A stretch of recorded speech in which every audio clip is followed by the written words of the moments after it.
عمومی تاثر یہ ابھرا ہے یا پتہ نہیں کچھ کلپس اس طرح سے دکھائے گئے ہیں کہ شاید آپ کو سوال ناگوار گزرے تو آپ تھوڑا سختی سے پیش آتے ہیں، یہ ایسا ہے یا؟ دائی کو کبھی بھی لوگ کہتے ہیں ذاکر میں انگری ہونا نہیں چاہیے دائی کو اصول، لیکن کبھی کبھی جب پتہ ہے کہ بڑا مجمع ہے اور اس مجمع میں وقت ضائع کر رہے تھے تو ہمیں سخت آنا چاہیے، کیونکہ وہ اصول کو توڑ دے. اور آپ مثال کے طور پر آدمی بحث کر رہا ہے، اصول کیا سوال جواب کا کہ سوال پوچھو 2-3 مختصر، وہ بیچ میں بحث کر رہا ہے، کیا کرنا چاہیے؟ تو اس ٹائم تو اتنا بڑا مجمع ہے، مجمع لاکھ کا، کروڑ لوگ دیکھیں ٹیلی ویژن پہ اور وہ بحث کر رہا ہے تو سختی سے پیش آنا چاہیے. تو قرآن کیا آیت ہے؟ ادعو الی سبیل ربک بالحکمۃ، سورہ نحل سورہ نمبر 16 آیت نمبر 125، کہ آپ لوگوں کو اللہ کی طرف بولو حکمت اور حسنت کے ساتھ. تو لوگ کیا سمجھتے ہیں حکمت ہمیشہ سافٹ ہوتا ہے، اکثر حکمت سافٹ ہوتا ہے، ہمیشہ نہیں. اگر آپ تشریح دیکھیں گے اس کی 2-3 آیت پہلے جب رکوع شروع ہوتی اللہ تعالیٰ فرماتے ہیں ابراہیم علیہ السلام میں ایک اچھا اگزامپل ہے. ابراہیم علیہ السلام نے کیا کی؟ ابراہیم علیہ السلام نے بت کو توڑا. میں نے بت کو توڑا، اس کا حکمت کیا تھی؟ بت کو توڑنا. تو حکمت وہ ہوتی ہے جو اس وقت کے لیے سب سے بہترین کیا ہے؟ اسلام کو پیغام پھیلانا ہے. تو کیونکہ ایکسپیرینس ہے، باقی لوگ جو دیکھ رہے ہو دعوتی میدان میں اسپیشلسٹ نہیں ہے.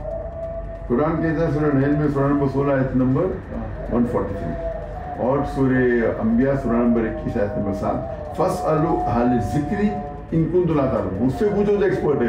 ابھی دیکھنے والے دعوتی فلم میں ایکسپرٹ نے ارے وہ خاتون کو ایسا کرتے ذاکر بہن نے، وہ بچوں کو ایسا کرتے، وہ ایکسپرٹ نہیں نا. ہمارا مقصد کیا ہے؟ دل میں اترنا چاہیے بات، اور لاکھوں کا مجمع ہے، کروڑوں کا مجمع ہے. تو یہ اصول ہے کہ حکمت اکثر سافٹ ہوتا ہے، ہمیشہ سافٹ نہیں ہوتا ہے. ڈاکٹر صاحب آپ جمہوریت پہ بلیو کرتے ہیں؟ جمہوریت سسٹم ٹھیک ہے؟ اس میں گنجائش ہے اسلام میں؟ سب سے صحیح سسٹم ہے قرآن و حدیث، کیا گیا اس سے بہترین کوئی سسٹم دنیا میں نہیں ہے.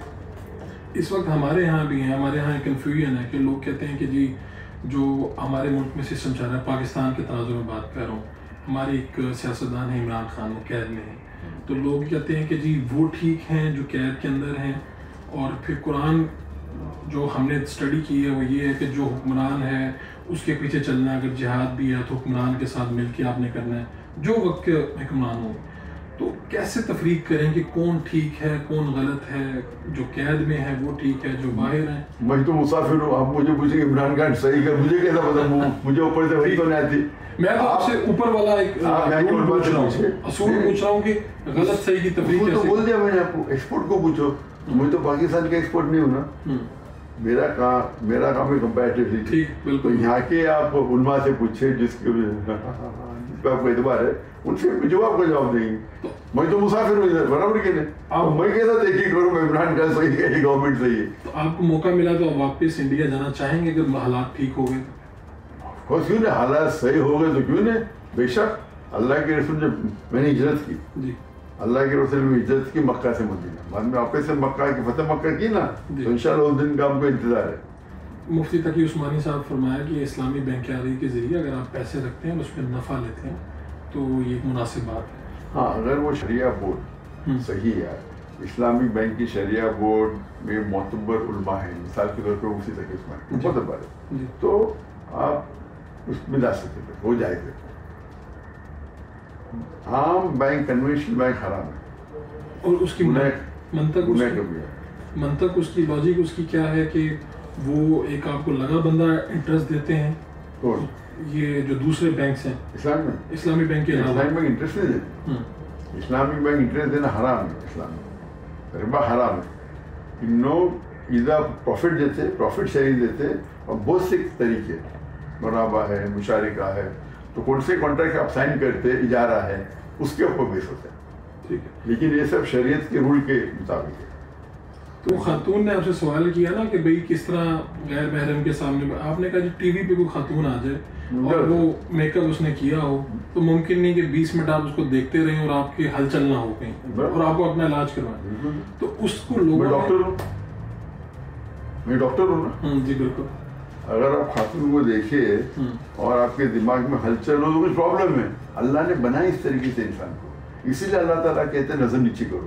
اگر ہلچل نہیں ہوگی تو اللہ غلط، نعوذ باللہ. قرآن کی آیتیں سورہ نور سورہ نمبر 24 آیت نمبر 30 میں مرد کو کہو کہ اگر کوئی خاتون کو دیکھے غلط خیال ہے تو نظر نیچے. قرآن کی آیت ہے کہ آپ کے اللہ سے بڑے ہیں تو اللہ کی قرآن کی آیتیں نظر نیچے کرو. کیوں؟ اللہ بولتا ہے نظر نیچے کرو, آپ کو گھر کے دیکھنے کا 20 منٹ کے لیے. آپ سمجھے نا؟ تو یہ لوگ قرآن کو جانتے نہیں ہیں. یہ جو لوگ اعتراض کر رہے ہیں قرآن کو جانتے نہیں, اللہ کے احکامات کو جانتے نہیں. آپ سمجھے نا؟ تو جو لوگ نہیں جانتے. پاکستان ایک اسلامی ملک ہے, پاکستان میں مسائل بھی ہیں. تو تھوڑا سا ایسا لگا کہ جس طرح سے لوگوں نے سوالات پوچھے, جس طرح ایک خاتون نے پوچھا کہ وہاں پر مرد کے ساتھ سیکس کرتے ہیں, یہ مسائل ہیں, تو کچھ بیلٹ میں ہماری یہ پرابلم ہے کہیں پہ. مطلب شاید ایسا لگا کہ جیسے شاید بہت زیادہ رش تھا, لوگوں نے سوال بہت زیادہ پوچھے, یا اس کلچر سے آپ کی آگاہی تھوڑی سی میں کہہ سکتا ہوں کم ہو. شاید اس وجہ سے کہ آپ نے کہا کہ اسلامی معاشرہ ہو تو ممکن ہی نہیں ہے کہ یہ کام ہو. نہیں, وہ خاتون نے پوچھا ہمارے جو سوسائٹی بہت اسلامک ہے. ہاں جی, بہت اسلامک ہے اور بہت قرآن فالو کرتے اور پھر پیڈوفیلیا کرتے. دونوں ٹکراؤ ہے نا. ایک آدمی بہت ایماندار ہے, ایماندار آدمی, اور چیٹنگ کرتے. ہو سکتا ہے, ہو سکتا ہے کیا؟ تو میں نے کہا آپ کے کوشچن میں کچھ تو خطا ہے. تو لوگ کو سنتے ہی نہیں. ہو سکتا ہے کہ ایک آدمی بہت ایماندار ہے اور وہ چیٹنگ کرتا ہے. ہو سکتا ہے, ممکن نہیں. دونوں میں ٹکراؤ. تو میں بولا آپ بولتے یہ اگر وہ کہتی تھی ہمارے معاشرے میں لوگ سمجھتے ہیں کہ ہم اسلامک ہیں لیکن غلط کام کرتے ہیں تو سوال صحیح ہے. تو میں نے کہا کہ میں تو ایک مسافر ہوں, برابر. آپ بول رہے ہیں کہ ہمارا معاشرہ بہت اسلامک ہے, بہت پرہیزگار ہے, قرآن پہ چلتا ہے اور پیڈوفیلیا کرتا ہے, تو ہو ہی نہیں سکتا ہے. تو میں نے خاتون سے کہا میں تو مسافر ہوں, یہ ممکن ہی نہیں نا. تو لوگ سوال کو سنتے ہی نہیں. تو اس سے پوچھنا چاہیے جو اس فن کا ماہر ہے. سوال جو ہمارا ہے, تو میں نے کہا کہ سوال میں ادھر پہلا پارٹ غلط ہے سوال کا, دوسرا پارٹ یا وہ انسان ایماندار نہیں ہے اور چیٹنگ کر رہا ہے صحیح, یا ایماندار اور چیٹنگ نہیں کر رہا ہے. سمپل تھا. اس کے بعد دوسرے کس نے سوال کیا تو اس کا جواب دے دیا میں نے. تو ڈاکٹر صاحب اس وقت ہمیں مسلمانوں کو جہاد کا حکم ہے, اس وقت پاکستان کے جو مسلمان ہیں ان کو کس کے خلاف جہاد کرنا چاہیے؟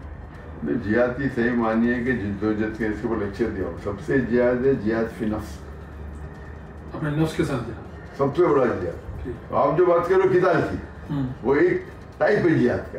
لوگ کو غلط فہمی ہے. تو جہاد مطلب نہیں کہ آپ ہمیشہ وار کے لیے جاؤ قتل کرو. ایک ٹائپ آف جہاد کو قتال کہتے ہیں. پہلے اپنے جہاد کے اگینسٹ نفس کرو, اپنے نفس کے خلاف جہاد کرو, اور جو قرآن کے اندر جو اللہ تعالیٰ کے احکامات اس پہ عمل کرو, وہ سب سے بڑا جہاد ہے. تو اس کے بعد آپ وہ کہہ رہے ہیں جہاد قتال والا جو ہے اس کا سٹیپ آگے ہے جا کے, ابھی اس کی ضرورت نہیں اصول ہے. میں نے کہا تو ضرورت ہے کہ نہیں, اس کو اصولات ہے. وہ پورا لیکچر ہے اس کے اوپر, آپ نے لیکچر دیکھیے, جہاد and terrorism and Islamic perspective. جہاد اور دہشت گردی اسلام کے پس منظر میں, وہ پورا لیکچر ہے. پاکستان آپ کو آنے کا بہت شکریہ, اور آپ نے جس طرح سے جو پروگرامات کیے ہم نے سنے بھی, اور امید ہے کہ آگے بھی پاکستان کو جو آڈینس ہے ان کو اچھا لگے گا. بہت بہت شکریہ.